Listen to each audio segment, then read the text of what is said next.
All right, guys. Well, back again, another episode with the Armchair Quarterbacks. We only got a few of us here today. Got D Smooth, got C Ram. I guess I'm Toby the Toaster. I guess that's my nickname. I'm going with that. So we'll go ahead and get this episode started. Start off with going over the NFL draft. Of course, that just took place last Thursday through Saturday. And since we're all Bruins, of course, we're going to start off by highlighting the Bruins that got picked. So we're going to. I think the first person that got picked was Carson Schwarzenegger. Hopefully, I said his name right. He went in the second round, 33rd pick overall to the Browns. So I think that's going to be a good pickup there because he's on defense last year. That was probably the highlight. I'm back, but our defense is always pretty good. So I think that's going to be a pretty good spot for him because their defense is pretty solid, and he'll be able to come in and learn from a lot of those guys that are there. Myles Garrett, of course, they got Denzel Ward as a DBs. I think that would definitely be a pretty good landing spot for him. Hopefully, he does well. I feel like a lot of our former UCLA Bruins that come through on the defensive end have pretty good success so far in the NFL. Mm-hmm. Especially those linebackers. Yep. Yeah. You know, Miles Jack kind of is Miles Jack is he? I know he's not with the Jaguars anymore. I think he left the league, right? Yeah, retired. Yeah, he was dealing with injuries and stuff, wasn't he? Yeah. And then let's see, both sides of the ball. Everybody talk about Travis Hunter. We can't forget Miles Jack, man. He maybe wasn't on Travis level, but hey, he's a Bruin, so he gets some brownie points for that. No, that's true. Yeah, Miles Jack. Especially when he was at UCLA, he was killing it running the ball. I mean, he didn't get a chance to do that in the league, but while he was at UCLA, he was definitely doing his thing. He would get a sack, force the turnover, and then take it for 60 yards on the next play on offense. Guy was a beast. And then moving on to the next pick that still in the second round, but later on, number 52, we got. And since I'm Nigerian, I shouldn't butcher this name, but I feel like I'm going to. Oluwafemi. His first name I'm going to get right. Oluwafemi Aldeho. He was picked in the second round as a 52nd overall pick. He went to the Tennessee Titans. He got switched from linebacker to an edge rusher, and then ended up having a breakout season. So I think that would be pretty cool to see how he does there. Again, defense. I think most of our picks that were actually drafted were pretty much all on defense, which says a lot about how we did last year on that side of the ball. Yeah, we had was it one offensive player? It's a tight end, I think. Tight end in the 7th round, and then if I'm not mistaken, Garbers got picked up. He signed as a free agent somewhere. No. Okay. Well, we'll see how that goes. But yeah, the person that was Maliki Montavo, the tight end. He went. He went round 7 as a 248th overall pick. So I was just gonna say, touching back on the defensive thing that you were mentioning, which I thought was a surprise, seeing as we lost Lynn the season before. Because last year was the year he left and went to SC, right? Mm-hmm. Yeah. Well, it was good to see that our defense was still a strong point. And then the other picks that we had Jay Toa. Or Toia. Hopefully, I'm sorry if I'm butchering his name. He went the 7th round as well, 217th overall pick to the Cowboys.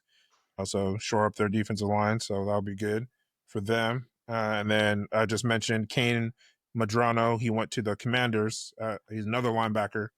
He went in round 6 as a 205th overall pick. So again, like I said, defense was the theme of the day for us when it came to our draftees. So hopefully, even though we lost a lot of good players last year, hopefully we can still have that side of the ball be a bright spot next year. And then with the addition of Nico, hopefully we'll have a little bit more continuity on both sides of the ball. So we'll see how that goes. Score some points. Yeah, name of the game. Oh man, because that SC game last year was depressing. Like how we were doing so well throughout the game. Our defense was keeping us in the game, holding them, but our offense just couldn't move the ball the entire game. It was about being there at that game and seeing how well our defense have played and our offense not really holding up. That was just tough to watch. So hopefully we can do a lot better next year. Well, it's not even just Nico that we like. That that's the highlight right now because it's the newest thing. But all of the transfers that Coach Foster is bringing in has been like he came in and said, "I'm going to bring all these California kids back home," and that's what they're doing right now. Seriously, I mean, and honestly, speaking on that, it's definitely a stain on our program and USC's program. To be honest, that we have you see people, all these like big California recruits going to Alabama, going to Michigan, going to Georgia. It really doesn't make any sense. I mean, and it kind of goes back to what we talked about last week, like us not competing in NIL. Like we have all this great talent in our state that we should have a steady pipeline of athletes, especially on the football side, continuing to go in and out of the program, but we continually struggle to bring in top recruits. It doesn't make any sense how that happens when we have all these great players in our backyard. And I know, and it's Westwood, bro. Like, I mean, when you think LA, Los Angeles, like you think Hollywood, you think Westwood is part of that, Bel Air, Beverly Hills. Is it NIL? Is it coaching? Is it lack of like pipeline to the NFL? Because like I feel like that can play a role too. But like I've been struggling with trying to pinpoint what this is for the last couple of years with why we can't get any of the top California kids to stay home and go to UCLA. Like just based off like just very surface research, ESPN mostly, listening to Ryan Clark. Like that all they talk about is the environment. Like even when we went to go play at LSU, everybody was like, this is crazy. Like this is a different type of atmosphere. I mean, I started playing football in Louisiana, so I was in middle school, so I know like what type of energy and folk, like all that stuff that gets brought into that culture. But that's why it's so frustrating right now to listen to other people talk about where are the best football players. I mean, you could just take Southern Cal by itself and throw out like stupid names.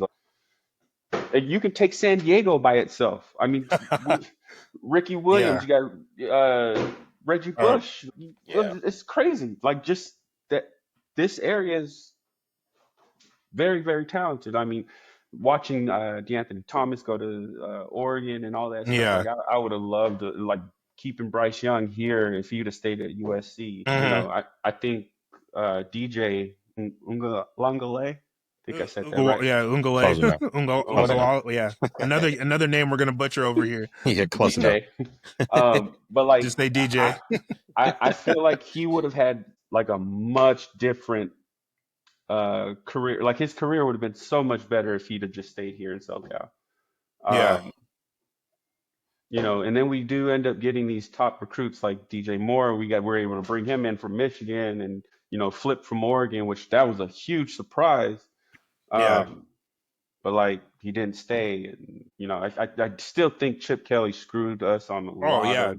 Of course. Like he didn't come in and run his offense that he had it, or like if you do that, like as soon as they made that, I didn't want Chip Kelly to get hired. No, honest to God, like I didn't. I wanted Coach Babers to come back. Like I would have been cool with having, because he had the whole thing with Syracuse going on, and he did a great job there.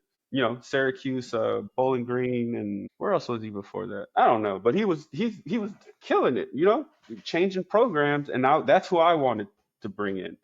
But then we went with Chip Kelly, and you know, you hear all the bad stuff that the Eagles players and all these other players are saying. 49ers, like, and he didn't. And another alumni felt welcome to come back too. Like he didn't embrace the alumni.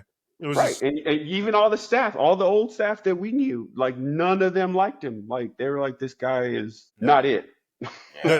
The thing with Chip Kelly is because he's like he took the job after leaving the NFL. Like you could just tell even from the very beginning that he didn't really want to be there. He was just like there because like, okay, this is a job that I can get.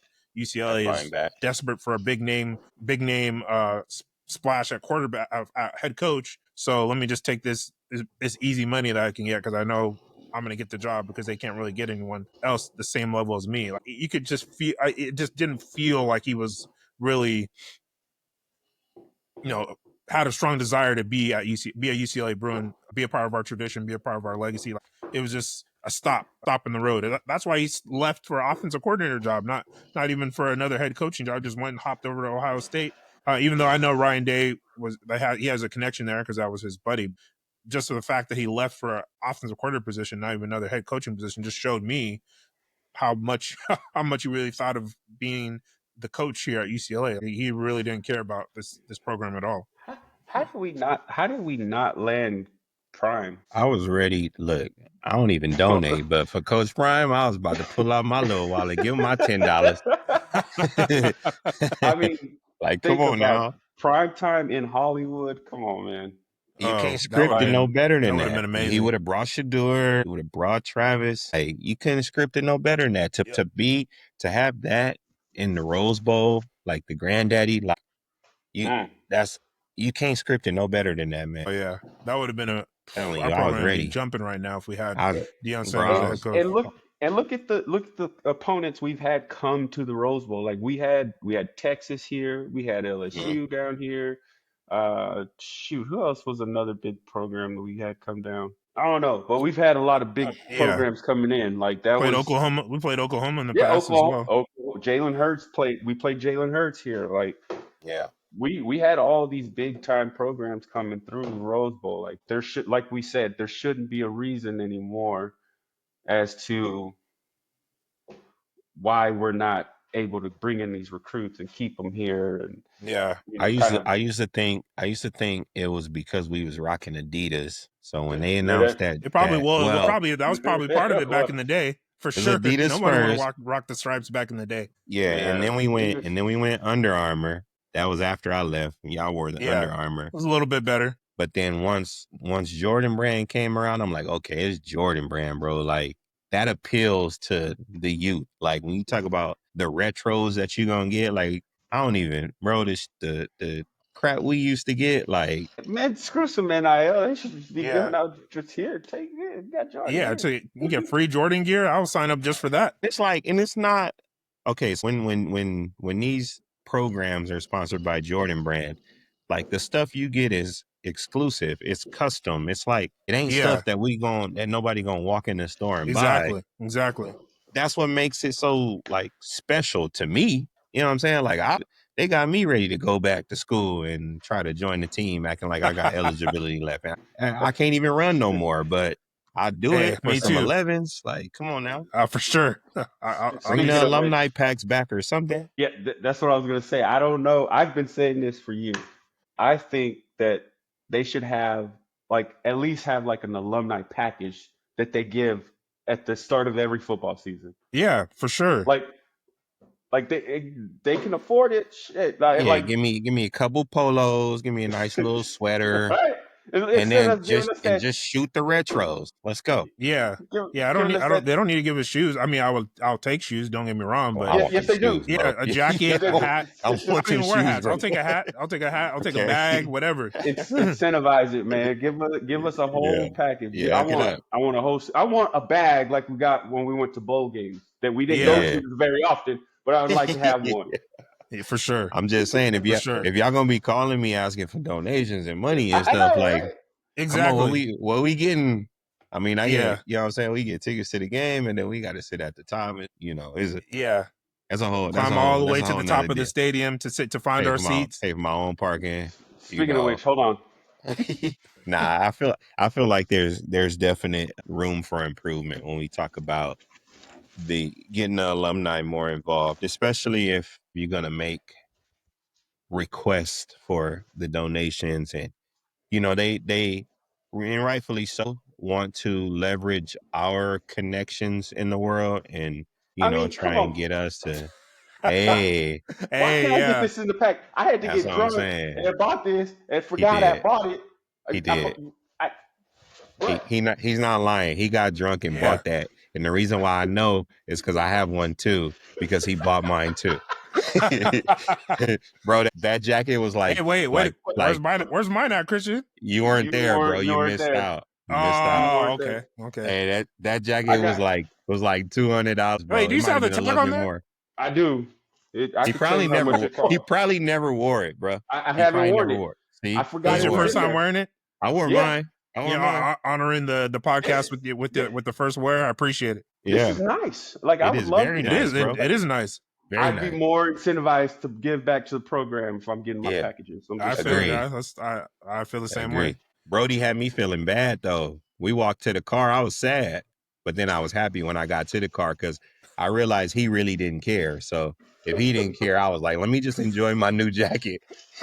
Even though he just swiped this card for like $600, and Oh, we went wait for here, and that's we how much it went cost here. for 2 jackets. It was two jack. No, he threw in some other stuff, bro. Yeah, Oh, He we okay. said got I he was was about to drunk. say. He was drunk.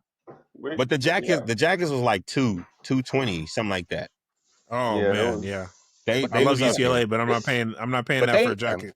hey, I wouldn't either. But they nice though. yeah. If you were there, Toby, you would have one. So Yeah, I for real. know. I He had was to feeling leave, real. He but I was had the feeling baby real with me, so generous we had to that day. leave. dang, this thing is nice though, man. Look, I'm just It checking out is, the bro. pockets. Like, It is. dang, and we're going in the spring and the summer. I can't even wear it now. I Well, live in it's Texas, bro. It's impossible for me to wear that. yeah, that's Except true. maybe like Only in the winter. 3 days out the year when we hit like single digit temperatures, then I could bust out that jacket. But the rest of the Yeah, year, nah, I'm sweating. It's good to have like former players now coaching because I'm pretty sure. Well, I'll say Darrell, KD. I think like guys liked coming back when KD was yeah, yeah. coaching. No, I wish they yeah, would he have did it. I waited a mean, couple years. regardless of how well he did as a coach, I mean, he definitely embraced the alumni. Like he had people come to speak to us and things like that. I mean, he did. I think he did a good job in that side of things. But yeah, you have to have it's having Deshaun Foster there is definitely a breath of fresh air for sure. And hopefully, that's why I want him to be successful because the way that Yeah, he's running the program and the type of people he's bringing in there is gonna only allow things to get better from there. Hopefully, this season is another big step in the right direction. I will say I haven't seen like the UCLA base this energized about a coach, you know, since he got hired. Yeah, I mean, no, for sure. I know a lot of people were excited about KD, and then there was all this noise when Neuheisel was coming back, but I think even Chip, like everybody, I know most No, of us were like, no, but I was never happy about Chip like Kelly. we knew about all these big names that were out there right now, and then we're gonna go, hey, we're gonna take this first time head coach and we're gonna let it run. And the locker room was up, they were roaring and all this stuff. Like Yeah, I think everybody's excited about um, the direction of where we're going now with Coach Foster. yeah. That No, seems me to be too. I'm looking the forward new to it. wave. Like these first time head coaches that are more like player friendly guys. Because even when I think about like our stories, like I mean me personally, I think I would feel more comfortable with a person that has gone through what I've gone through. You know what I mean? Like Exactly. you're more willing to accept it and feel confident listening to what they have to say, understanding that they've gone through it as well. And with a guy like Deshaun, there's tape. We got receipts. Like we know the guy was the truth. Like we watched you ball Mhm. out. We watched you in the league. Hmm. Like, you know what I'm saying? So it's not like there's certain dudes, like especially position coaches, where it's like, you trying to teach me about technique. And then like in my head, I'm like, well, put the tape on. Let me see when you did it like that. Cause like Yeah. do you really know, or did you read a book, or like did you listen to somebody? Like, and I'm not saying that you can't be a great coach if that was the route that you did, but Hmm. it's so much different. I feel like when you've had to go through the experiences and then share your experiences with the people that you're trying to teach. And I think that like when I think about Deshaun, like if I were a player today, like I would feel really good about having him at the head of the table, like leading the team. And I Yeah. just hope that, I hope that we Well, get a chance to see the fruits of the labor from having yeah, him at the helm before something, Yeah. and things not like work out and then they let him go. I think we're starting to see that now because I've always thought like, man, can you imagine if like Ray Lewis, Ed Reed, any of those guys went back to Miami and like how am me like me as a 17-year-old having Ray Lewis and them in my living room Yeah. and yeah, Hmm. I don't want to go to Miami. I don't believe in what you got going on. But now we're seeing that happen with like Coach Prime. We got Coach Foster. Like Exactly. we watched Coach Foster play in the Super Bowl. Like that's all I can remember is like, man. And then I found out, oh, he went to UCLA, and like, it's huge now that we're seeing like players that actually contributed and had to do with a lot of their winning and changing how we played the game and stuff like that. Now having seeing them coach and watch, look, Warren Sapp is another example. He's now coaching with Coach Prime. Like defensive lineman, why not? I'm gonna learn from this dude. He's a Hall of And Famer. Somebody's been there, done that. Yep. Yeah. And you get to watch Instagram. Instagram is bringing a lot of light to what these guys are doing and coaching, because he's giving you pointers and you're like, oh shoot, I wouldn't have ever thought about that. But now you're realizing, okay, this is why he's so far ahead. Not only is Coach Prime one of the greatest athletes that we've ever seen, but he knows like he has a mental advantage over you as well. And now he's passing that down. And his emotional intelligence and ability to like connect with people is second to none, bro. Like the way he's one of those dudes where like, I don't care the audience. If he's speaking, people are listening, dude. It could be 80-year-old, white hair, know nothing about pop culture. If Prime is speaking, he gonna find a way to reach that member of the audience just as much as he can reach the 15, 16, 17-year-old kid that's trying to strive for something. Like that to me is a special like talent, is a special quality that not a lot of people possess. But like that, one of the reasons why I was ready to drop my $10 for Coach Prime is because when you find those guys, like you need those guys, like by any means, bring those guys in, because they'll change the entire landscape of things. He did it at Colorado. If he did what he did at Colorado, imagine if he came to UCLA and he had the Rose Bowl behind him. He had the facilities that UCLA has. He has the financial backing that UCLA has. Like, would have been endless what he could have accomplished, like coming to our side. Imagine him if he went to his alma mater and ended up at Florida State. Oh yeah, if he went to Florida State, it wouldn't have been over for sure. And to touch on that, on what you were saying, Dom, about his presence and engaging in people, or getting people engaged. I swear, I always think about Frank Gans. Like in that meeting room, that dude seemed like he was 10 feet tall. Oh yeah. Like I swear, like when he would, I'm locked in, and I better not. I would feel like he would kick my ass. And I see him walking to practice. He's all little and and his sandals, and I'm like, oh, like you don't know football, man. There's no way you know anything about football. But in that meeting room on the practice field, like that dude was a giant. But you see him outside, you're like, you lost. Yeah, for sure. But, and kind of segueing off of Coach Sanders, Coach Prime, excuse me, and going back to the draft a little bit, big story last weekend with the draft, Shedeur Sanders sliding down into the 5th round at the 144th pick.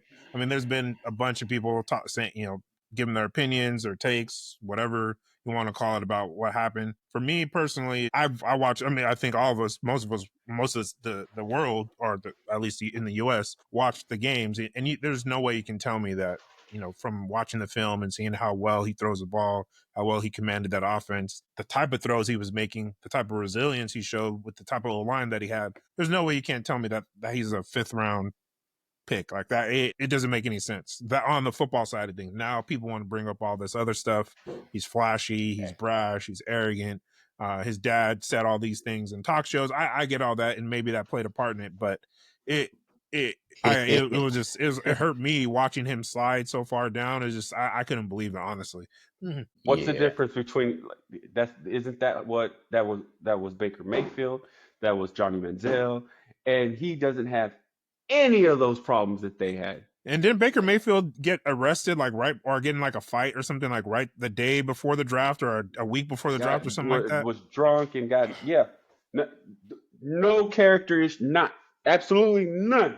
The only thing, or any problems, the only thing was he's too cocky. Like, how do you want your quarterback to be? Yeah, the swag matters, but wouldn't you want some like people were bringing up that quote that he said at the combine press conference when he said, "If you don't want your culture to change, don't draft and you me, don't want, don't take me. You want your program, you don't want to start basically, you don't want to start winning, then don't pick me." Like, what? How? Why wouldn't you want someone like that on your team? That's what I want you to feel. That's what I want you to feel. But I think it's funny though, because like, okay, look, I'm a big believer in like storytelling is a powerful tool, right? Like if you want to create a narrative, tell a great story, and people gonna buy in, people gonna feed into it. And I feel like this happens all the time, right? Like especially when we got these so-called experts, right, that can come out and say something and the masses will believe it because they are who they are. Their name carries this weight, their title carries this weight. And I think that like with Shedeur, because he was sliding the way he was, like you could tell that there were these conversations that were happening. You could tell that there were, you know, I think and I think that like as he kept getting passed on round after round after round, like we needed a reason for that. People needed to put out a reason for why is this happening? Like why is somebody who we all watched and was like, that's a top 5, top 10 type of talent slide to, you know, third, fourth, fifth round. And then you start to hear the stories. And it's all stuff that we'll never be able to verify. We're not in those rooms when those meetings takes place. Like a lot of people aren't, but all we have to go off of is the people that are in the rooms, and then they control the narrative. So it's like what they say could very well be true, but it also could very well be made up or exaggerated to make their point more prominent than it needs to be. But I think we all watch the tape, man, and I think if there's one thing that people can say about him, it's maybe the athleticism because he's not the fastest runner, he's not the most elusive guy, but I watched him make all the throws. Like he can make a throw at every level that definitely translates to the pro game. Like it's I honestly like, and I don't want to sound like conspiracy theorist and all that kind of stuff, but I do think that the feelings about Coach Prime definitely played a role in how people viewed Shedeur in the draft. Because I did read reports about like coaches thinking, oh, if Shedeur, or like if we draft Shedeur and things don't go well the first year and I get fired, Coach Prime is in line to take this job, basically. And it's like, come on, man. Like it's like I'm a Browns fan now, by the way. yeah, because they did it, but everyone is. Most of the country is now. Why you take Dylan Gabriel though, man? Come on, bro. Yeah, and so wait, the Browns took him in the third round. And then traded back into the when that fifth to get happened. Shedeur. Yeah, so when that happened, that's why I was like, for me, that's all these different people, like all these talking heads on the internet and on TV talking about, we can't say it's collusion and this and that. Why the reason why I felt that the thoughts of collusion was secured for me was exactly what you just said. Like they already picked Dylan Gabriel in the third round, so they didn't need to pick Shedeur. They have out of pretty much everyone in the league, the Browns have the most full quarterback room. They have Joe Flacco already probably slated to be the starter. Then they have not anymore. They brought Kenny Pickett in from the Eagles. They traded for him. They traded DTR over there. Then they brought Wait, he went to the Eagles? Yeah, DTR's on the Eagles now. They traded for him. They traded for Kenny Pickett. Yeah. And then they still have Deshaun Watson, who's obviously not going to play next year because of the Achilles injury. But that's three quarterbacks already. And then they drafted Dylan Gabriel. So I already have 4. You're only going to bring 3 to camp, and then you draft a Shedeur Sanders. So now you're bringing him in as a 5th round pick, who's not going to have as much of a financial investment in. So you're not going to cut Dylan Gabriel. We know Dylan Gabriel's not going to get cut most likely, unless he's just terrible. Third round money. He got the third so round now money. You're putting Shedeur in a position where he basically has to win the starting job, or he's probably going to get waived out of training camp. But do you think that's a possibility? Do you think it's impossible for him to become? No. So yeah, now, well, on that side of it, I think he could easily, not easily, but I think he could definitely win the starting job based on his talent and his skill. But they put him in such a bad position. Like, if he couldn't be in a worse position on a worse team, out of all the teams that need a quarterback, he couldn't have been. Hopefully he's in the worst position possible, because now they already picked Dylan Gabriel, so he's a third round pick. They're going to have to give him a bigger contract. The fifth round pick that Shedeur is, he's not going to get as big of a contract. So the financial investment that they're going to lose, I don't know, he's probably not even going to get any guaranteed money as a fifth round pick. Maybe not. But I think still, the amount of loss that they're going to get is not going to compare to Dylan Gabriel's. So they have no incentive to keep Shedeur if he's not a starter. If he's just backup level, if he ends up just being a backup level position, in a backup level position, they can just waive him and keep Dylan Gabriel there, and not, or Kenny Pickett, whoever. Deshaun Watson's not coming back till next season probably, so they don't. He's in a bad. He's basically in a position where he has to be the starter or he's going to get waived. I don't like that. But I think that's probably the best scenario for him to get waived, because now he gets to choose where he can go. True. That piece of it. But if we're he definitely should have been a first day pick and been guaranteed all this money. The thing is that, like, you don't need the money. What we know about Shedeur is he doesn't need the money. Like, and the brand will pay for itself. Like, right. That's right. And I've already seen tons of ads, advocating for you not to buy his jersey from the store. Go directly to his website and buy his jersey. Like, this is kind of started a little bit of a movement. So, I mean, I think it's great to see so many people, like, backing this dude. Like, you just we don't like him because of his attitude. Now everybody's like, whoa. Like, this, all he is a confident football player. That's all he is. He's only exerting we've seen confidence in football. This is what a football player should be. Yeah, exactly. And you're penalizing him for it. Like, okay, whatever. That's what it is. And I agree. I agree with you guys. He doesn't need the money. For me, it's not really the money side of thing. I think it's just the position that he's in to actually have a legit shot at winning which he does. He does have a legit shot at winning the starting job. But he's in, like I said, he's in the position where he has to win the starting job, or he's not going to be on the team, because they have so many quarterbacks already. There's multiple layers to it when you think about it.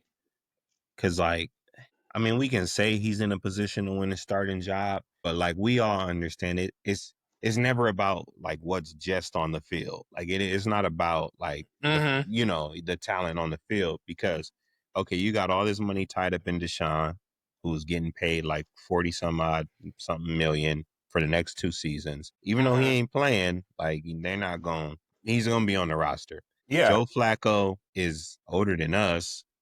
I don't think they want him to start, but he's a quality backup.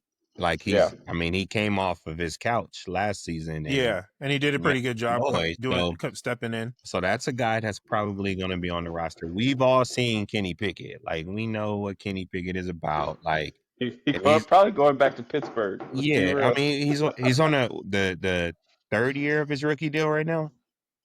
I don't know. I'm not sure. I don't know, where he's at. But he's not. There's not a lot of money tied up in him. So I would say that, like, that spot, and then you add in the 2 rookies, is maybe, like, up for grabs. But now, if you think about from a training camp practice layer of it, how many reps is Shedeur actually gonna get? That's what I'm saying. You know what I'm saying? He's coming in as a 4th quarterback, right? So you're gonna be, like, probably alternating with the 3s. Because I ain't never heard him say 4s on the field. Yeah. I heard give me the 1s, give me the 2s, and give me the 3s, right? Yeah, exactly. It's never give me the 4s. So if you're talking about give me the 3s, Dylan Gabriel's probably going to get that spot. He's going to get the nod because he was a 3rd round pick. Give me Gabriel. And then maybe the second time around, you're going to get Shedeur in there to take a couple of reps. Right. And the thing is, he's going to get put in with a bunch of mostly the undrafted free agents they bring in, the 7th round picks, the 6th round, like people me. who are not as talented. Yeah, and then he's going to make them look. He's going to get them hired. He's gonna get those guys. Those guys are getting contracts because they have the best quarterback on the team throwing to them. True. Yeah, taking 5 quarterbacks to camp is not common, bro. Bro, I had this video that I looked at earlier. It was oh my God, Bill Barr. That's his name? No, not Bill Barr. That's the fuck, the comedian, the loud white dude, redhead. Oh, I know who you're talking about. Bill Burr. Bill Burr. Yeah, you were close. Bill Burr. Close enough. Yeah, little fat guy with glasses. That's not me. But anyways, so yeah, I'm talking about. So I was watching a video of him, and he was talking about the presidents. I think this is why I said Bill Barr. He was like, America chooses its presidents like how the Browns picked their quarterbacks in the draft, and now that makes full sense. I had no idea they picked Dylan Gabriel. Yeah. That makes so much sense now. Yeah, that's why I was saying, for me, that's what sealed the collusion stuff for me. I'm like, they already picked a quarterback already. So someone made the call and said, hey, and this is me going down like full conspiracy rabbit hole. Like, Jimmy Haslam screwed a lot of the owners, or the owners were really mad at Jimmy Haslam for giving Deshaun Watson that fully guaranteed $230 million contract.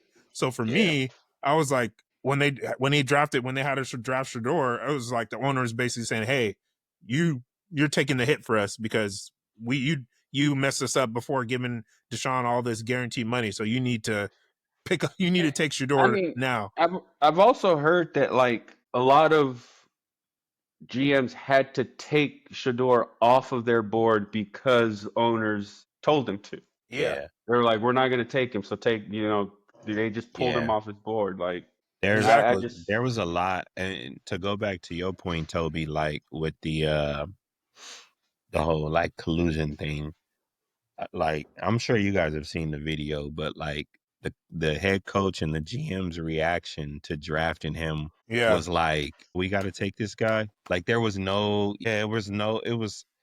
even false enthusiasm. Man. There was like no enthusiasm whatsoever. Yeah. And I agree, Christian. Like from our standpoint, I'm like, I mean, to me, you got a first round talent. Like you got a guy that can make every throw at this level. Like, never been in trouble, level-headed kid. Is he brash? Is he, confident? Like, yes. But we've seen that before. Like, there's nothing wrong with that. As long as your play on the field can back that up, then be who you are. Like, I want you to be who you are. Don't give me anything different. So they didn't look thrilled to have him, to be in that position to draft him. And even like the when they FaceTimed him, it was just so like, it felt fraudulent to me. Yeah. And I almost like I'm with Christian, where I almost feel like I hope he does get released and then just have the freedom to go sign anywhere else, because I feel like too, a lot of teams might have felt the pressure of drafting him because of all of the external factors. And I feel like that changes when the draft is over, all this, the spotlight is gone, and now you're in camp mode, you're filling your roster out, and you're trying to figure out how to build a team moving forward. I think a lot more teams will be less reluctant to sign him, if he gets released from Cleveland moving forward, because then you can bury him somewhere. You know what I mean? Like you're bringing him in knowing he can be on a practice squad. He can be a third. Get buried in Dallas. No, not in Dallas. He can play right now. He ain't. If he go to Dallas, I'm gonna be real hot, because I don't need not one reason to like the Cowboys. He would be that reason, and I don't need not one reason to like the Cowboys. The only reason I would kind of like to see that is just to see Stephen A. have to like tone it down on the Cowboys. Have to figure out how to tone it down on the Cowboys, because Shedeur's not just Stephen A. I would too. So we don't need that. That would be hilarious. Him and Shannon would have to kind of dial it back a little bit, because Shedeur's on the team. I really wanted to see him in Pittsburgh, though, personally. I wanted to see him in Pittsburgh. Yeah, touching on that too, like that was one of the most mind-boggling. Like hearing Mike Tomlin's comments when you guys, since Ben Roethlisberger left, you guys have been trash at quarterback, terrible. And then you guys are gonna go like 6 rounds without picking a QB, and then Mike Tomlin's gonna say, "Oh well, we need to shore up the defensive side of the ball and make sure we're stout on that side, and make sure we're continuing to compete." What the hell are you talking about? You guys have been and they lost Najee Harris, so it's not like you could play great defense and run the ball. Who's running the ball in Pittsburgh? Yeah, I didn't even know they lost Najee Harris, but they lost. They had Russell Wilson and Justin Fields, and you lose both of them. You don't keep either of them, and they're basically going to other teams and probably going to start for other teams. Wait, where did Justin Fields go? He went to the Jets. He's going to be starting for the Jets. Yeah. Can you imagine Justin Fields if he'd have went to Philadelphia? Not fair. Little tush push. Not fair. Yeah, that's okay. My bad. Sorry. Go back, Toby. Go. Toby. No, you're good. It's crazy though, man. It's crazy. Yeah. But I just, whatever happens, I hope it works out for him. Even if he doesn't make the roster in Cleveland, I hope somebody picks him up and gives him a shot with the less pressure, in the spotlight, not on your every move. I think will hopefully help him. But like, I'm a believer in the dude. Like, the dude is a baller. He won at every level, stay out of trouble, level-headed, just a confident kid. So like, I hope he lands somewhere where he can, go out and have a great career.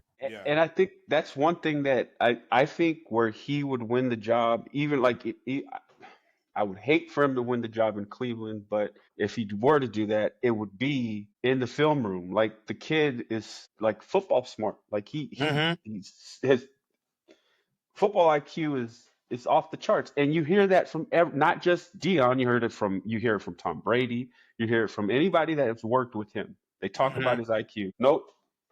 So this whole overconfident thing is ridiculous, and to penalize a kid because his dad talks too much, really? Yeah, like, we've seen that. He's not freaking LeVar Ball, but but I mean, but even LeVar Ball wasn't the best at his position group, like, of all time, like Prime is. No, like, he went out and said that he could beat Michael Jordan. He did on 1-on-1. But Dion could say, I could blanket Jerry Rice, and we know it's true. We got receipts. So there's totally different. Yeah. Totally different scenarios going on here. Yeah. Well, but I think in the NBA it's a little bit different too. They only have 2 rounds, so they can't they couldn't undraft LaMelo. Oh dang, I'm blanking on. Maybe we're gonna say Lonzo. I'm like, wait, which one? I did too. It took me a minute. I was gonna say Jello. I was gonna say LaMelo. I was like blanking on the one I was trying to remember. Lonzo. Yeah, you couldn't not pick him because he was clearly like the second, at the very least, the second best player coming out of college that year. But so I mean, De'Aaron Fox. De'Aaron Fox went 3 to Sacramento. Wasn't Tatum? Tatum was in that draft, wasn't he? No. Tatum was the next one. I think the next one. It was De'Aaron Fox. It was Lonzo and De'Aaron Fox. But they had just played. They had just played in the NCAA tournament, and Fox kind of. Well, I gave think it to him. Lonzo. I'm not gonna lie. I was being a homer because I was like, look. I'm in this area. Chino Hills is right there. Yeah. I'm like, he went to UCLA. You have to take him. You have to take him number 2. They didn't make the wrong pick. I mean, but it's LA. I don't think so. I think it was. I think it was a lot of. I think they made the right choice. I think how he did in the Lakers had more to do with the pressure that his dad put on him than anything. I don't think he obviously when he went to the Bulls and the Pelicans, he was balling. I think he balled out a lot. Yeah, I think it's pressure. Period. Like I wouldn't go as far as blaming LeBron. LeVar, like, yeah, he was talking that big dog stuff. Like, I get that, but it's LA, dude. Like, anybody that goes to the Lakers, it's pressure, regardless if your dad talked or not. And I think that, like, D'Angelo Russell is a good example of that because he came to LA and he was like, whatever. But then once he left the Lakers, he went and balled out. He just made the mistake of coming back to the Lakers to do it all over again. And then he did better. He did better in the second go around, I would say, but he still suffered for a little inconsistency from time to time. I think that players have to understand when you come to the Lakers, like your good spurts, like they only last as long as the good spurt. And then when you play bad, Like you're gonna feel it. You're gonna feel it. You're gonna hear it. It's gonna be in the national news, and you got to be able to deal with that. And I don't think that a lot of players can. Like, yeah, you could go hide in Brooklyn where we watch your game like once every 2 weeks, and then you drop 30, and then we don't care about what happens for the next 14 days. You play for the Lakers. First of all, Matt is gonna be texting the group chat every game about how every player is doing, and you're going to hear about it, and he's only one of millions in LA that are, following the Lakers and really like understanding what's going on. So it's a different level of pressure that I don't think everybody is built for. And yeah, I think, Lonzo did what he was supposed to do. Had he stayed, I think he would have still grown into the player he is today. It just takes time to be able to understand how to handle that. But yeah, it's not for everybody. Yeah. And kind of segueing off of that, we're talking about staying on the Lakers and going into the NBA playoffs. Lakers are down 3-1 right now. I don't know. The Lakers in 5 is definitely not happening. The Lakers has to be Lakers in 7 right now, unless we somehow make it out of this round. We can Uncle Shay get back to the Lakers in 5 talk. What do you guys? How do you guys feel about our chances of winning 3 in a row against the Timberwolves right now? It's not looking good, man. And I think that I'm not confident in the Lakers' ability to win 3 in a row. And that's primarily due to Anthony Edwards not being afraid. Like I'm watching Anthony Edwards treat LeBron not like the legend he is, but he's treating LeBron like you're just another guy in my way. Yeah. And I'm taking you out. Like he's being physical with him. Like he's dropping 40. Like he's doing all the things that he needs to do to win, to prove that he is the guy. And he has the help around him to be able to to play that way and know that he can count on his guys. Like I think Nas Reed is shooting like 100% in the fourth quarter right now, or something like that. Like when you got that and you're the dog that Anthony Edwards is, like I think that's tough to beat, man. That is. I'm not feeling good. All I'm hearing is that Anthony Edwards should be arrested for elderly abuse because he shouldn't be doing this to a 40-year-old dude on the court. All right. Yeah. Like physical. He's playing very physical. I'm not giving him any credit for doing this to a 40-year-old LeBron. I mean, Bron's still out there. Well, I get that.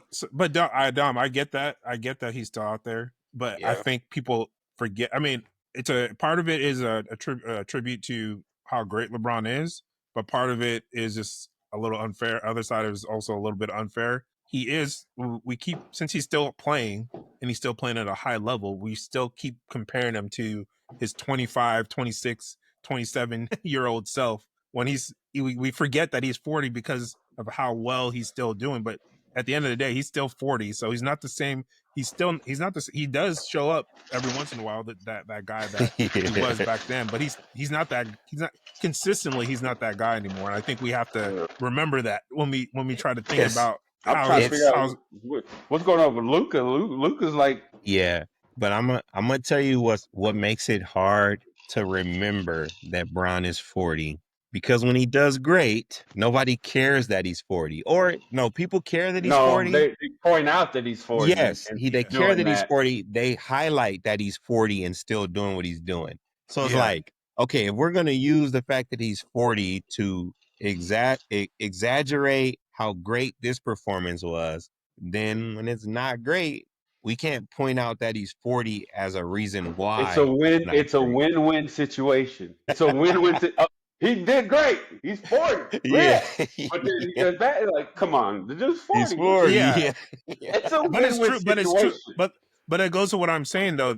Because of his age, it's not like he's like super old basketball wise. Yes, but 100%. The grand scheme of things, he's not. But because of his age, he could be elite every once in a while. He can show flashes of his former greatness and all that, and still be consistent. I think he still averaged 24 point something this season. He still had a great season. Maybe I think it was the least amount of points he's averaged in a little while, but he still had for anyone else that would have been an amazing season. So he still able to still do what he does because he's LeBron, but he's not on a game-to-game basis. He may not be. He can't just take over a playoff series like he did back in the day. He doesn't have that same tank anymore.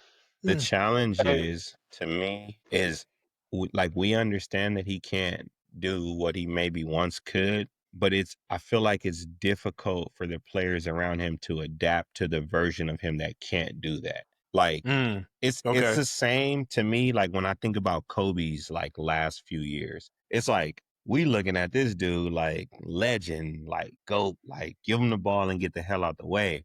But he's coming off of an Achilles. Like your guy's been banged up. Like we can't rely on him the same way. But I don't think like mentally you process that. Like we would never look at Kobe and be like, pass me the ball, because we know you ain't getting it. Or at least Kobe in his prime, you wasn't getting the ball. Like he was gonna do everything by himself. And I think that like that's what's happening with LeBron, because it's like we know what you're capable of doing still to this day. So when, like, how do we know, like, is today that day, or is today the day where you're going to like just, pass it off to us and then we got to be the ones to do it? And then to be able to flip that switch, I don't think a lot of guys can necessarily do that. So Toby, I think this goes back to what we were talking about before we started the feed or whatever you want to call it. It's like whenever you step out there, like there's you're number one. That's a competitor's mindset. Nobody like I'm still that guy. LeBron, I guarantee you, in his mind, still believes I'm that guy.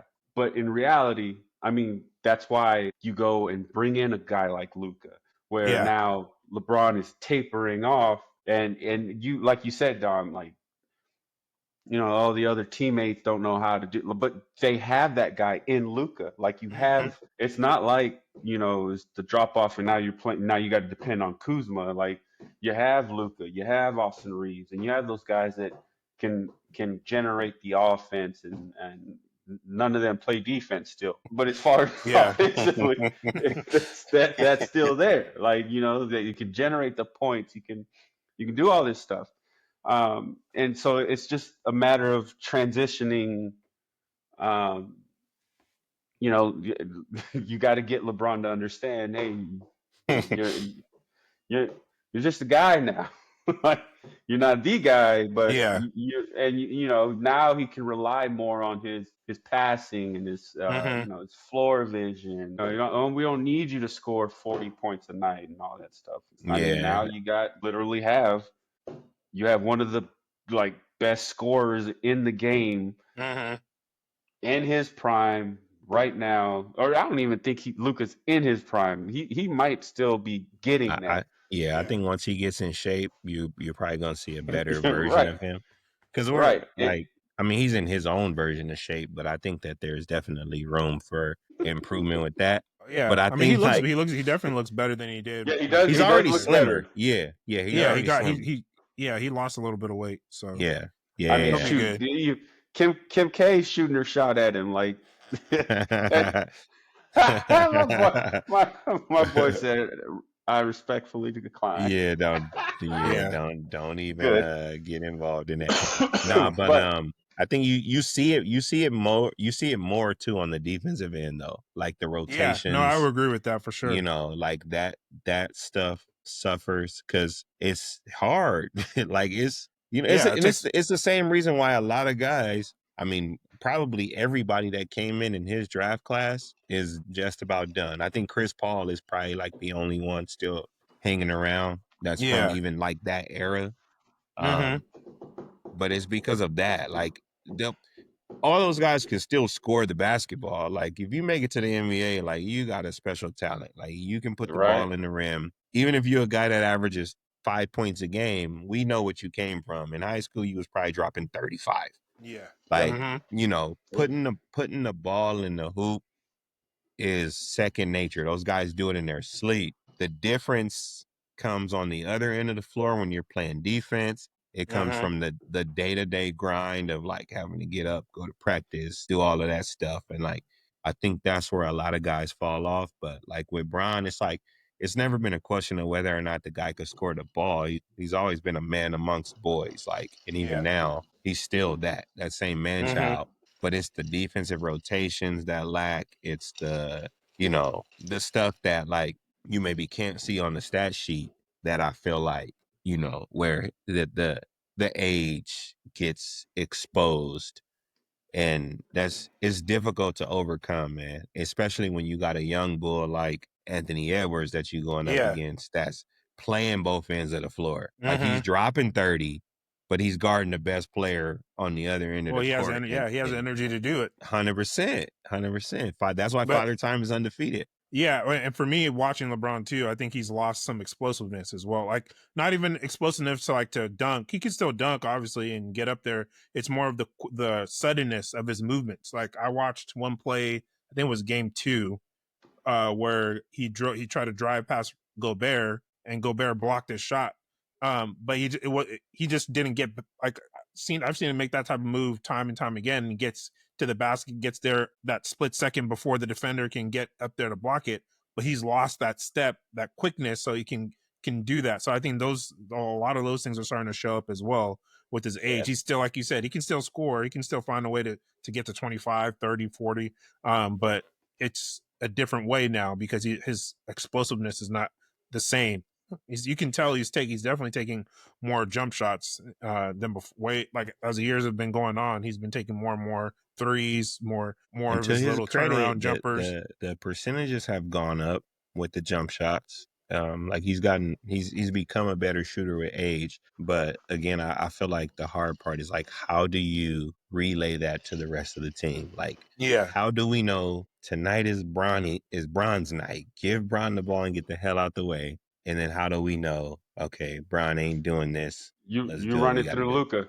You run it through Luka. Yeah. Well, now that they have Luka, it's kind of it'll be a natural kind of progression that way. Yeah. Yeah. The ball. I mean, he was already saying like, the offense can't run through me. It's got to go through AD. Yep. Like he's already Anthony Davis days, right? He was already saying that. So like I know that he's not. I just got Luka, so I think that'll be a very easy transition. I think think about that. The smoothest transition from losing, LeBron as the guy into Luka, like that is the easiest and smoothest transition you'll probably ever see. Like besides going from like Robinson to Tim Duncan type of like it's the same thing. Like like it's a smooth transition. Like there's no drop off. When you except that Luka doesn't play defense, but as far as offensively, someone who could take over a game, like that's a smooth transition for Luka, going from Bron to Luka. Yeah, when you watch Luka come out and drop 14 first quarter points, he's not doing that without the blessing of the LeBron James. LeBron is saying, "Come out and get us rolling." Because Luka, if you watch you just got to watch the first 5-6 minutes of the game, and you could kind of get a feel for what that pregame speech was like. Because if he touches the ball, he's heaving, like he's step back threes, going to the basket. He's trying to set the tone. So I agree. That doesn't happen without LeBron's blessing. We'll see. As long as the Clippers ain't in it, I don't care. Oh, they lost tonight. Did the Nuggets win today? Yeah, Nuggets won. Yeah, Nuggets won. So wait, it's 3. So they're up 3-2. Business. Yeah, Nuggets up 3-2. I mean, it really should. Honestly, Clippers should have already closed this series out because they should have won. Bro. Yeah, but I don't like Denver. I don't like Denver more than I like. Yeah, I can't see Jokic is just nothing positive. He's too good. I've never seen someone so unathletic looking make so many athletic plays. I know. I still love that Reggie Miller analysis where he's like, look at 40-year-old LeBron hustling, beating all the young guys down the court. He takes a shot, doesn't make it, but they throw the ball down, and then there's a fat European running down the court. Yeah, man. It was Jokic.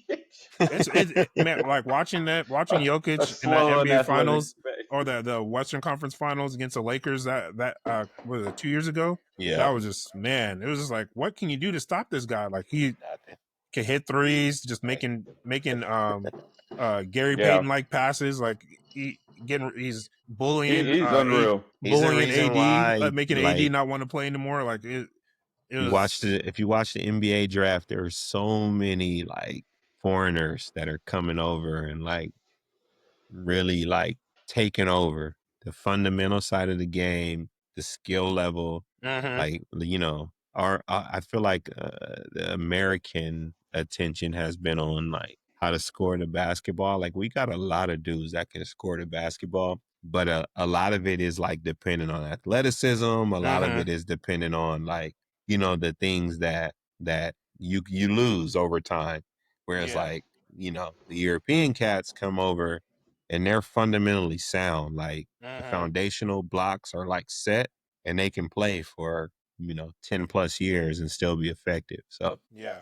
Like, Luka's the same way. Honestly, I watch Luka and I'm like, how is he getting to the hole every time? I don't I understand. still don't get how he gets I by people. not I fast. sit there and watch him play, and I'm watching him cross over people and get around people and get to, and he looks like he's moving like molasses, but he gets past. I'm like, I don't get it. I don't understand what he's doing, but it's unreal. It just speaks to what you're saying, Dom. It's just he knows how bodies move. He knows where his feet need to be. He knows where his positioning needs to be to get past people. He just does it on such an elite level that it doesn't matter if he looks like, Elmer Fudd. He can get past anyone. Hey, if I could drop 35, give me that. I'm good. I know, right? Yeah, that's true. It's crazy, but yeah, we'll see. Like I said, hopefully next week we'll be able to come back and have some good news about the Shall see. Lakers. We The shall play see. actually, as a whole, honestly, the NBA playoffs has been pretty solid, except for obviously the Cleveland smashing Oh, on yeah. The the beat Heat down. Miami. and the Thunder smashing on the Grizzlies, which we all kind of figured was going to happen. All the other games have been pretty tight. I mean, even though there's some series that are 3-1, even though all the games have been very close, like the Rockets and the Warriors, all those games have been very close. Knicks That's been a very, Pistons has been real entertaining. yeah, that's So probably, I very think that's the old series school of the, vibes. yeah, I think that's the series of the playoffs so far. That's that Pistons and Knicks matchup has been pretty good, pretty special to watch. Even though the Knicks, we got close to wrapping it up today, but I think it's going to go to a game 7.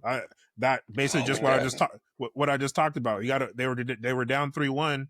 They got that game 5 going back to their home. Now they can put that doubt back in the Knicks' mind. Like, oh man, we thought we had these boys down.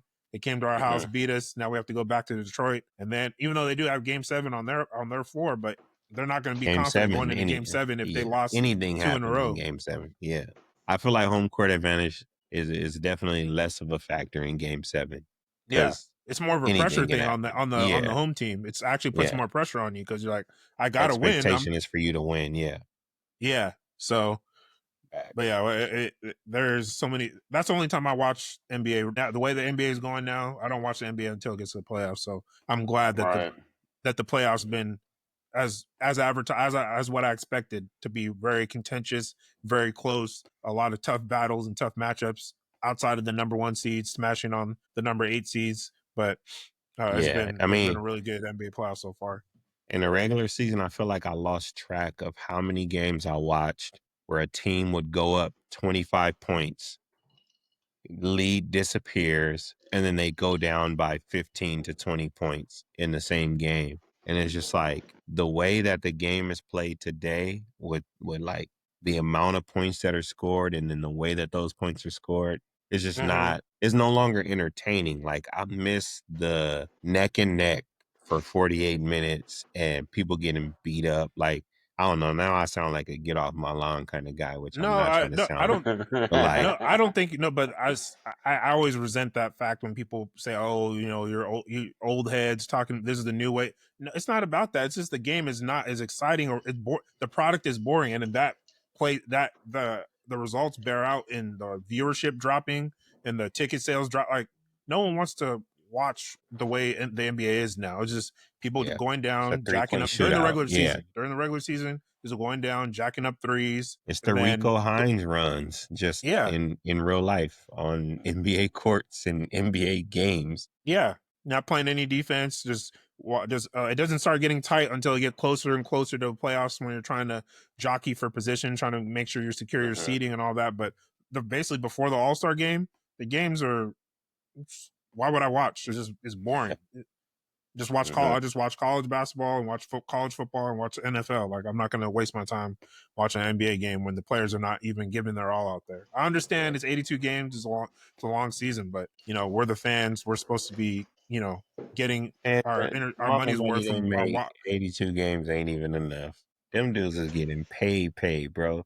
No, that's true. That's true. It ain't even only the stars, like the average Joes. Okay, I'm not gonna call them average Joes, but the average Joes by it's NBA players. Relative to the superstars.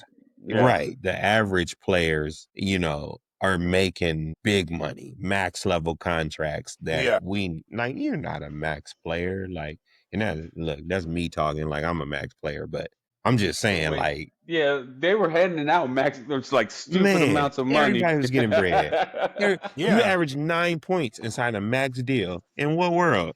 This one? The NBA world. It's crazy.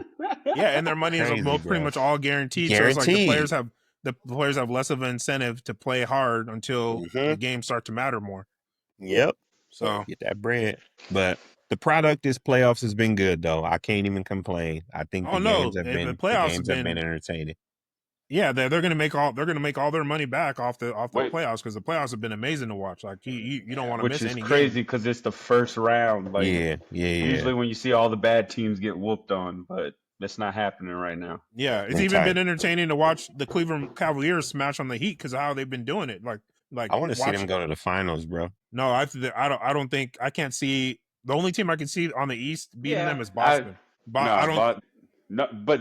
had a close. Didn't they play in the season? Didn't Cleveland meet Boston in the playoffs last year? I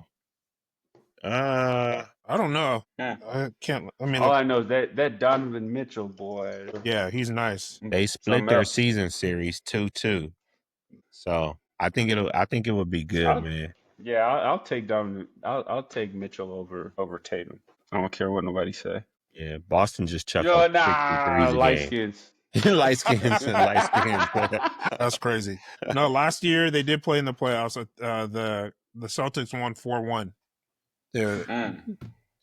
But I think they're a different team this year. That's a different team. Yeah, they got Jared Allen. They're a different team.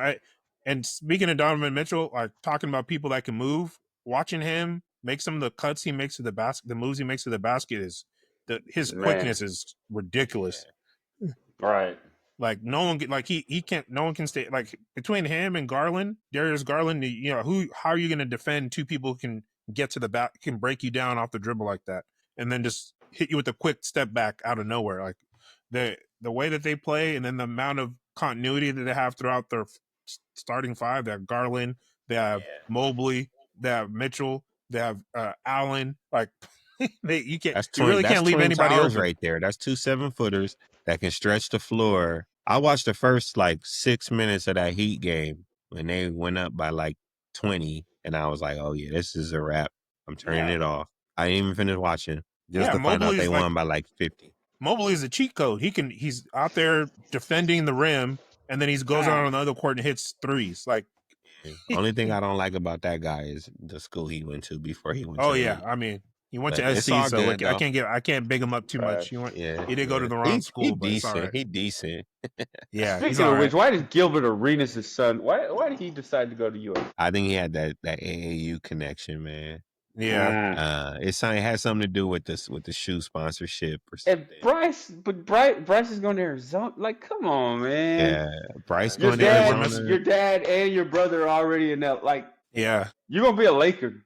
He knows that, right? Arizona's gonna be real nice next year, man. They got trash. So from Roosevelt, Braden Burries, the Boozer twins went to Duke, though, right? Yeah, I don't know if they're going to Duke. I know they ain't going to Arizona, but I know Arizona got 2 5-star recruits plus Bryce plus shoot, I forgot the other cat. But Bryce he's not a 5-star recruit? Nah, I don't think so. Really? Trash. Is he? That's trash. I don't know. Should be.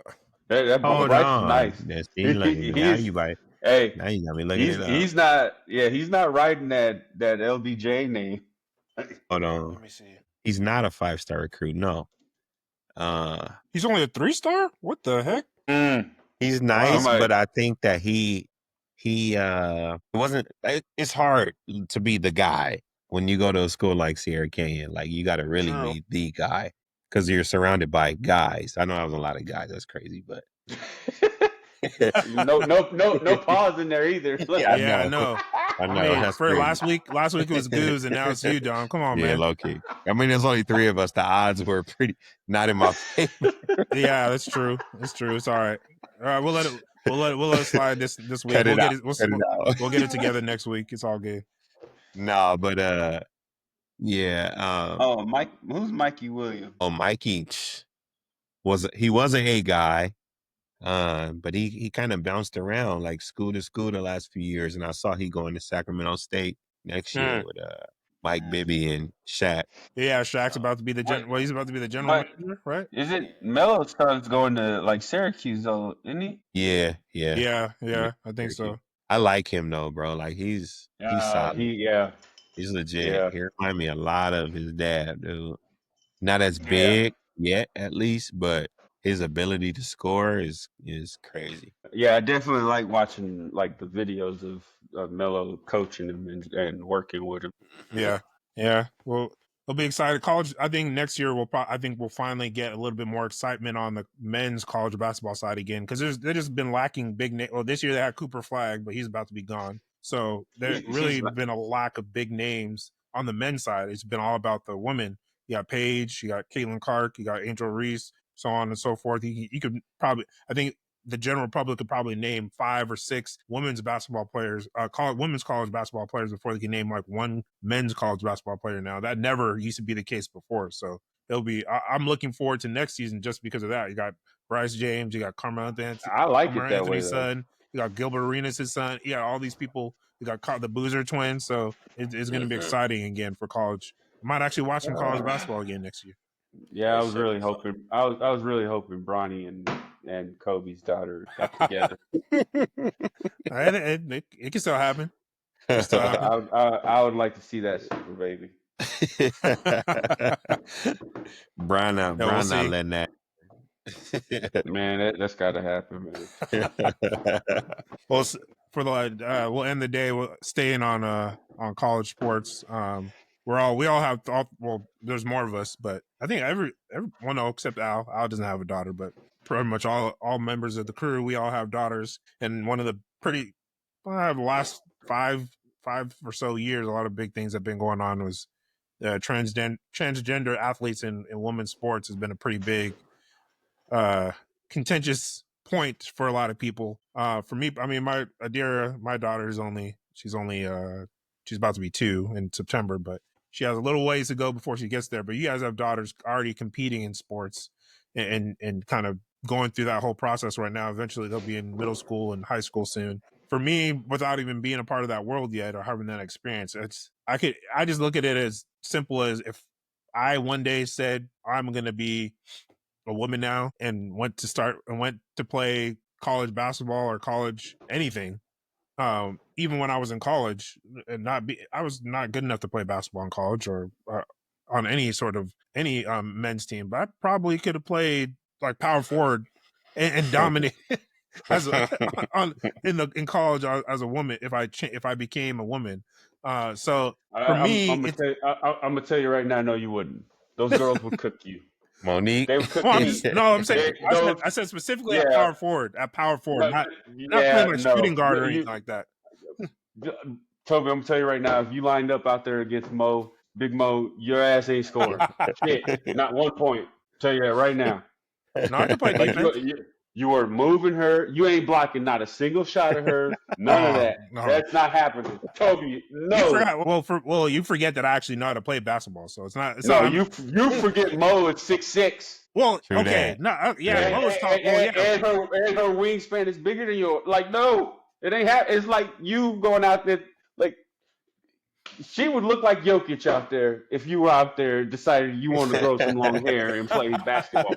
Like, no, it ain't happening. Yeah. I'm thinking about all. I'm just solely thinking about the women. Like, I'm sorry, but Caitlin, even if a transgender woman went out there to play against Caitlin Clark, it's not happening. Like, you're not. That's not happening. Those women will cook.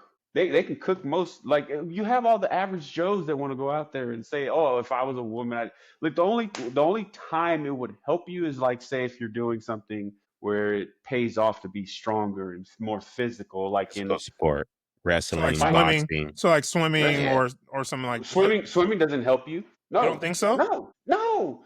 Look at the woman that right now is campaigning with Trump and all that. That I forget the little blonde chick. She's complaining that I didn't get placed because I got robbed because of a transgender woman. You know what place that girl came in with that transgender woman? I think it was Riley Gaines or something like that. I think Riley. Guess what place she came in? I don't even know, honestly. 5th place. She tied for 5th place. She didn't get beat. She didn't get put in 6th place. They tied. And guess what? There's 4 other women that beat that person. And even in all the other events that she played in, she didn't do well in. Like, it doesn't help you to be a man or to have to be bigger and stronger in swim. Like, swimming, you got let's take Michael Phelps for instance. That dude's a fucking dolphin. Like, yeah, ain't nobody yeah, obviously, but. And he would excel at so many other different events, but in swimming, like, those things it doesn't translate. Like, that woman that's complaining about it, she's crying over 5th place. Well, okay, like, so their trophies are the same. Like, there's nothing, and we're not even talking about that big of a population. And if we're talking about, I agree with that.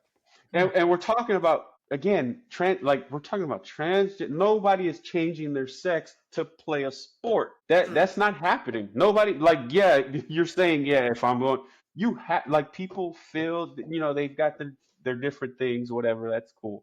But if we're talking about, no one's deliberately changing their sex so that they can play better. I see what you're saying. I see what you're saying on that point. People are acting like, I'm not even gonna say people. Republicans are acting like we're living through the movie The Ladybug. Remember Ladybug with Ronnie Dangerfield? Big old where he had his son or his stepson dressed, put on the wig and play soccer. Yeah, that shit ain't happening with okay. It's not the same. That's not happening here. Well, I hear what you're saying. I agree with most of your points, but for me, like, staying on the Leah Thomas example, that was a transgender athlete. I think that was at Columbia, so the swimmer. She used to be, when she was a man, or when she identified as a man, before she was a swimmer. So in the context of an average Joe or someone who doesn't normally participate in athletic sports, trying to join a women's sport and just being good or dominating the women, I agree. Yeah, that's not good. Just because you're a man, you're not going to step into a women's sport and dominate. But if you are already a part of that sport and you already have the technique and you already have the know-how, and now you're switching from being a man to a woman, I would tend to be on the side that that's a little unfair, because you already have all the skills. Now you have the strength and the superior physical build on top of that. So that's where I kind of side on with that side of things. I hear what you're saying when it comes to like average, like me trying to say, just because I'm a man, I'm going to play basketball and dominate women. Right. Like, yeah, that's probably not going to happen. I agree there. But when it comes to someone like, say,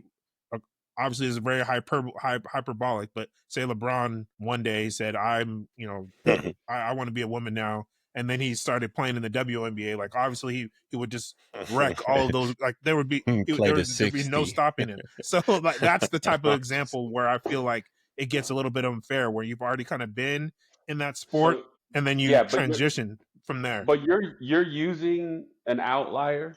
Somebody like say this is most basketball player. LeBron's sitting up here. Yeah. You can't that doesn't make sense to use that. Plus, there aren't any studies. There's nothing that shows like transitioning actually makes you a better athlete or it makes you stronger. Like I'll give you this. I'll give you this because I don't think that as far as like say Olympic lifts or lifting competitions, that shouldn't happen.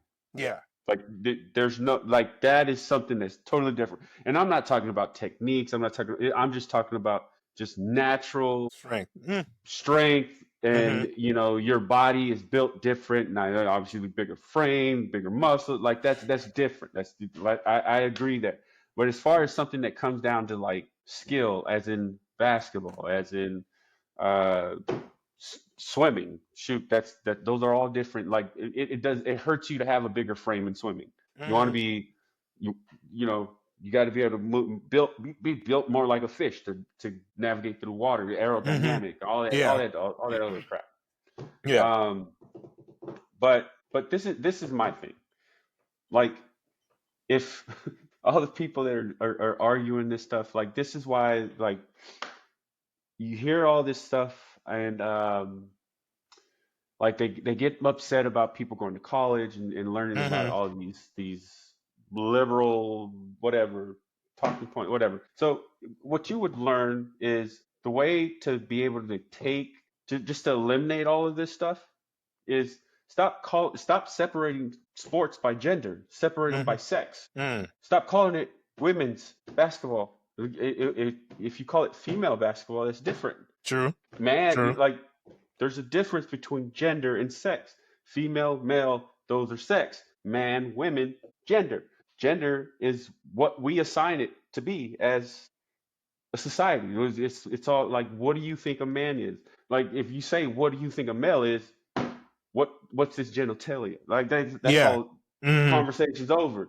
Versus you asking what's a man, like that would end all of that. True. There's no need to make laws. There's no need to make like I agree. I think sports at a certain point should be separated by sex. You shouldn't have because men. It's okay to have because like right now, my flag football team, we have yet to face a girls team our age, so we get put in boys leagues and we're whooping their ass.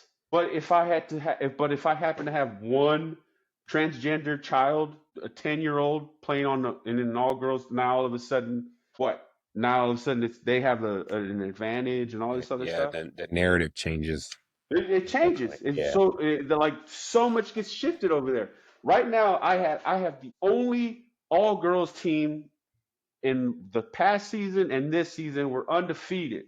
But if it would change around and I had one transgender girl, now all of a sudden it's like, oh, I'm cheating or this isn't fair and blah blah blah. Like that's why I'm saying it's all dependent on skills. I'm telling you, the girls I have on my team are elite.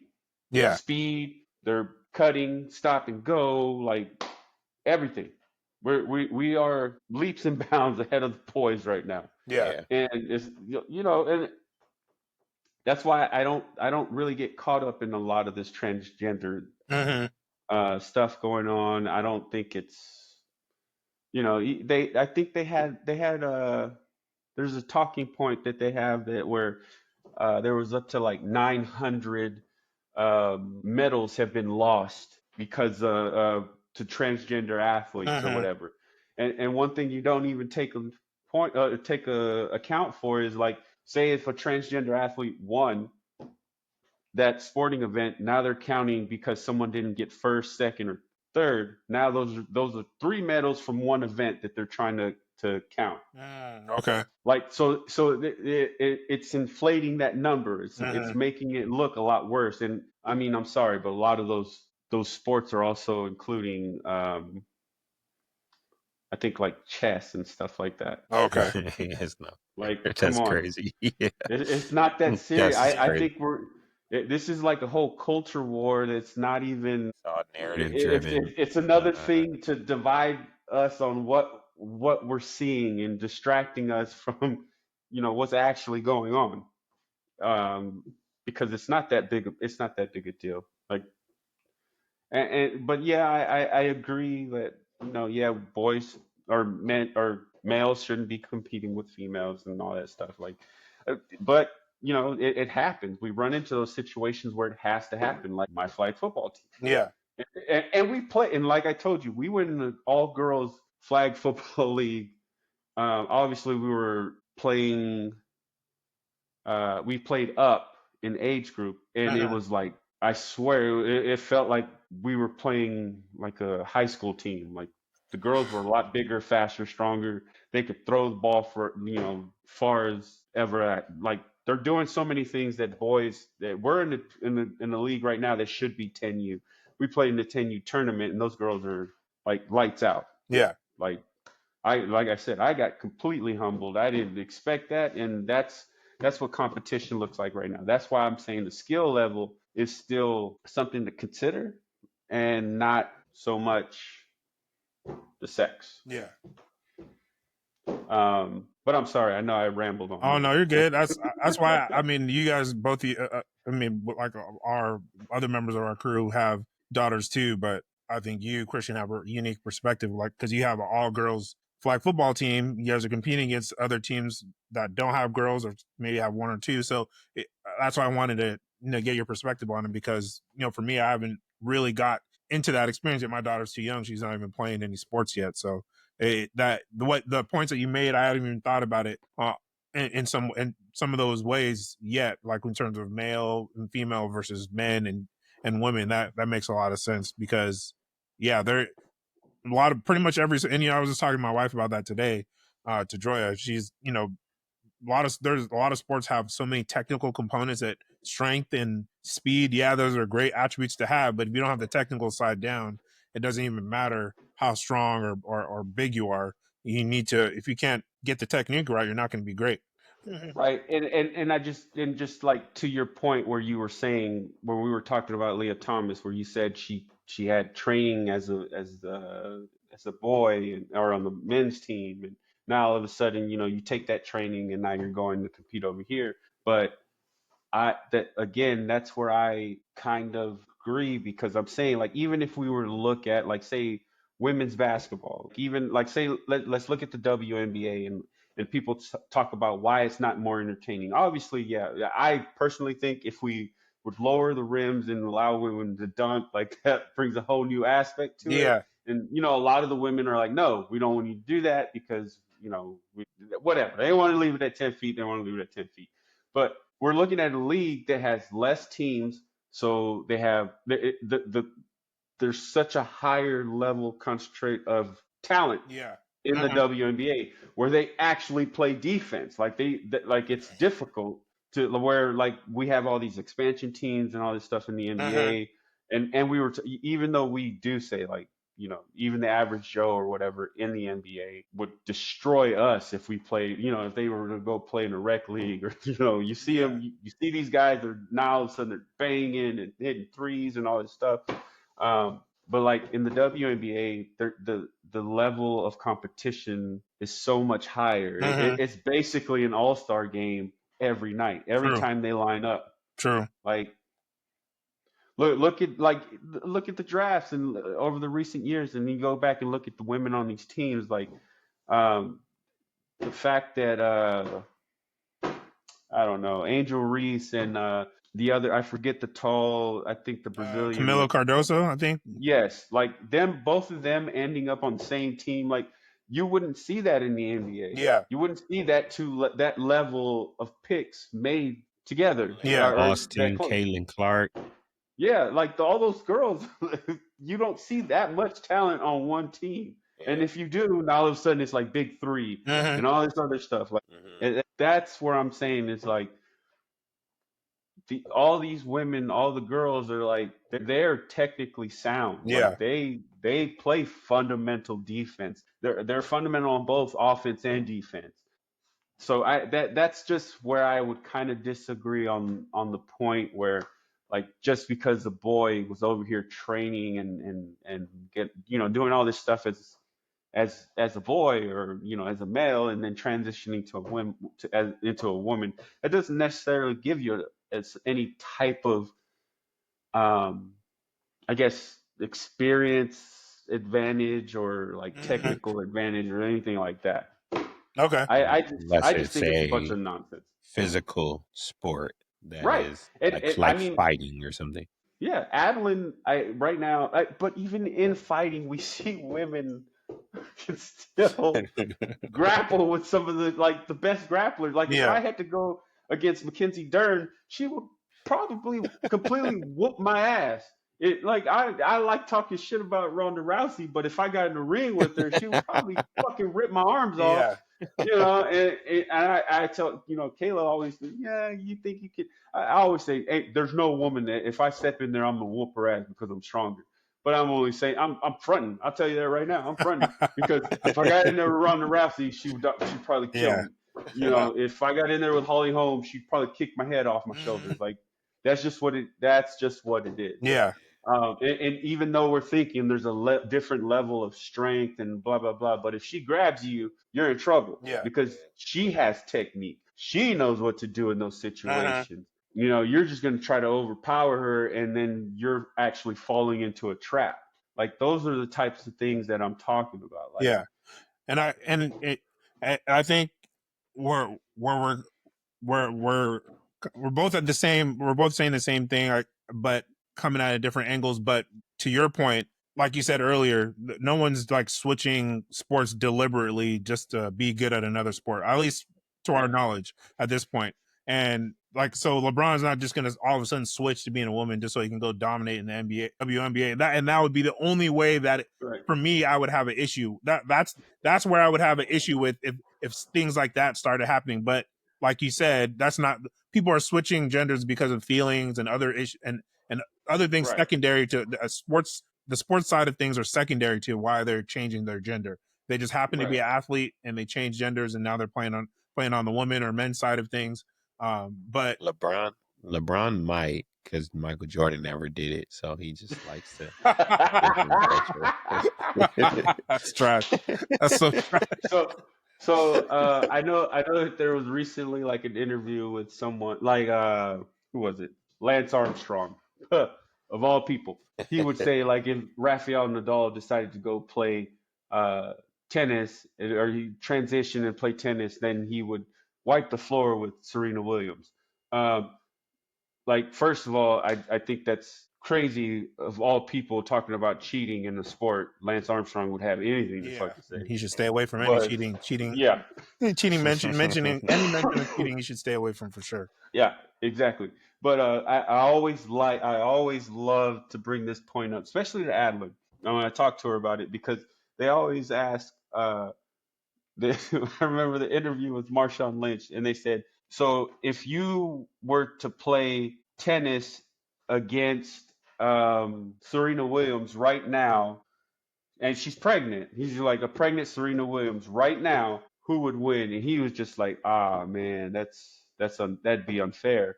And and the interviewer was like, "Why? Because she's pregnant?" And he said, "No, nigga, because that's Serena Williams." Like that's what I'm talking about. Yeah. Like, we understand there's a different skill. Even like, yeah, I'm pretty sure she would kill me in tennis because I can't hit a ball. Yeah. In tennis, like I would hit it over the fence and all that stuff. Like Yeah. that level of skill and all that different type of stuff is what never gets brought into that debate. I guess never gets brought into the conversation. And I again, I think it's just all a culture war. I think it's just it's a whole bunch of nonsense. Like if I'd be upset if Adeline was doing all this stuff. Like, but if she had to race against a boy right now, like I'm putting my money on my daughter. Yeah. Like she's breaking away from boys right now playing football, and she's hitting moves that and had runs similar to me when I was playing in high school football. Like and like seeing her visions and cuts and like that's totally different. Like and she's doing it against the boys, but to throw dirt on it and throw all this like negative energy just because it's like less than 1% of the population that is transgender, and now I'm like, oh, you're doing this, you only changed so that you could win. And I Yeah. think that's kind of thrown dirt and a negative light on what women bring into sports and what they do and the level of commitment and work and all the stuff that they bring into the game. Um, I don't like it. I think it's just to rile people up. I would so much rather watch the women's basketball tournament, and now I love it because it's not just UConn winning, or it's not just like a certain team. Like UConn had that dominant run where all the best girls would go there, but now it's like kind of it's evening out, and where we're seeing more competition at all these schools.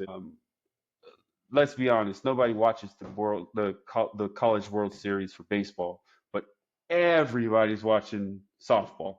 Like that's what that's why I think we get too caught up in those little culture wars and all that stuff, but and not giving women, the actual credit that they deserve for what they do in sports and the level of competition and technique and everything that we do, fundamentals, all that stuff. No, I feel you on that. I agree. Like I said, you brought a lot of different things to light. I didn't really take part in it because I'm more on the outside looking in, even though I have a daughter, but I'm more on the outside and not really experiencing it firsthand. So hearing your perspective on it definitely makes me think about it a little bit differently because, even though I some points I agree with on what people bring up about transgender athletes, but the way that you shed a light on certain things kind of makes a lot more sense than it did before when I was thinking about it. I just don't want to bring I don't want to bring any hate to like a kid that's already dealing with a difficult time. Yeah. Like they're like that's kind of like what I'm looking at, and like it sucks. You're just a kid trying to play sports, and yeah, there's gonna be sometimes you have some sort of advantage or whatever, but that just goes back to teaching your child about or creating a competitive environment at home. Like Adeline knows she's got to compete for everything in this house. And then I may have overdone it with Christian because he thinks he's the best at everything and he can do everything. Yeah, there's nothing wrong with that. Nothing wrong with that compliment. But at the same time, I mean, I'm raising Shedeur 2.0 here, but I'm okay with that. That's what I want. But the good thing is that he always reverts back to, yeah, I'm the best. I'm doing this. I'm doing that. But when I get older, I want to be strong and fast and quick like my sister. I want to win like my sister. Yeah. That's all he ever talks about. And obviously there's an age difference, and Adeline's whooping his butt when she can. But and she calls him Farquaad, which I think is hilarious because when he gets older, he's clearly gonna be so much bigger. Yeah. But we that I think that all goes back to like what you're teaching in your home. Compete. Are you driving your child to compete? Are you creating a competitive environment at home? Are you are we making up excuses like that? That's all that sounds to me like. Oh, you decided to compete, and now all of a sudden you're creating excuses or whatever. Like, get better. That's all it comes down to. No, I feel it. No, it's a good point. It's a good point. Well, we're gonna go ahead and end on that. We lost Dom. I think his battery died, but it's all good. So we'll go ahead and wrap this up. Thank you guys for tuning in to another episode for the Armchair Quarterbacks. Can't even say our own name right. Next week we have a pretty special episode, so make sure you guys come back for that. But other than that, hope you guys all have a good week, and we'll see you guys all later. Peace.